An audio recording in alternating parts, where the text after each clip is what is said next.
Let's continue with the expected payoff or expected return to innovation, and also the same thing described for expected consequence of growth. So here I'm just basically saying that the growth and the innovation nowadays, especially in the developed countries, pretty much the same thing. When the China and the U.S. compete, they are mostly compete on tech war, right? More than anything else. So here, why is that the expected growth consequences matters? Why is that the expected returns on innovation matters? Because they provide a subjective, individual specific incentives for the people to be engaged in either innovation or growth oriented effort and activities.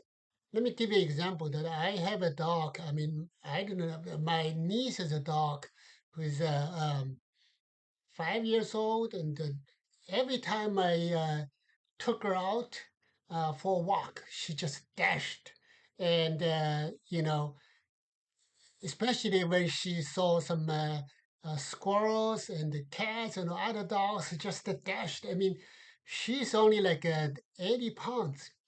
Me, myself, that every morning I wake up and then measure myself, it's about 168 pounds. So I'm almost twice as heavy as their dog.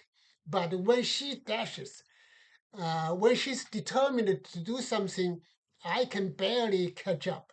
So that's why it's very important that when you have a simple mind like a dog, just want to chase, want to do something, and you really punch above your weight. Okay, so that same thing applied to entrepreneurs. Entrepreneurs, they need that determination, and then they can do much better than their personal normal capabilities. They can do. So here, what I'm saying is that in order to understand the innovation, in order to understand the growth, you have to understand that there's subjectivity, what they want, what they expected from. So that's the thing, that the whole point, that expected returns, expected growth consequences, they provide the incentive for entrepreneurs. Here I define entrepreneurs very broadly. It could be any individuals, it could be like change makers, could be like a growth agent, could be some, but not all the government, could be some, but not all global supply chain suppliers. So all these kind of things, they need something, to subjectively be ex ante before really the achievement is made. They need something. So that's why it's a game changer for us to introduce this. However, I also mentioned that the last time that I'm not the only one. I'm not the first one. In fact, if you read the articles and then articles and after articles, you see those people like Aghions and Howitt and and the other guys. They talk about expected return already. The only difference is that when for Aghions and at all, they're talking about wanted and only wanted. That is, they call that monopoly rent. Basically they're saying that the company is invested into R&D, research and development, for one thing and once and only. That is to get monopoly rents, get their profit. That only you can get it. Only you are capable to achieve.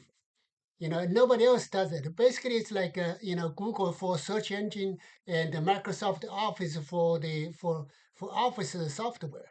This kind of the monopoly. Okay, and then so if you read the article, you see that they're talking about the three things. expected that the first one under there's a famous formula that on the top the numerator is expected the future monopoly rent, and on the denominator is two things. One is the discount rent because you have to discount the to turn the future value into present, right? And then the other one is called the hazard rate. Basically, that because everybody is just looking for and search for and seeking out the monopoly profit. And then so that means that it's a neck and neck, head to head competition.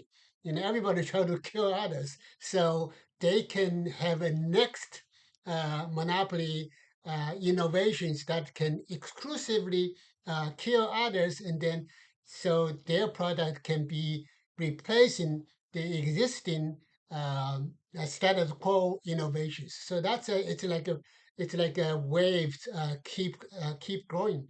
So that also means that your exclusive monopoly rent won't live long. Why? Because everybody's seeking the same thing. So that's the homogeneity. That kind of the goal function. I call it goal function. Make it inevitable for people to compete and then to replace each other. They, talking about the creative destructions. Schumpeter was talking about, right? So, but here there's I mentioned that they have several problems. Let me stop here.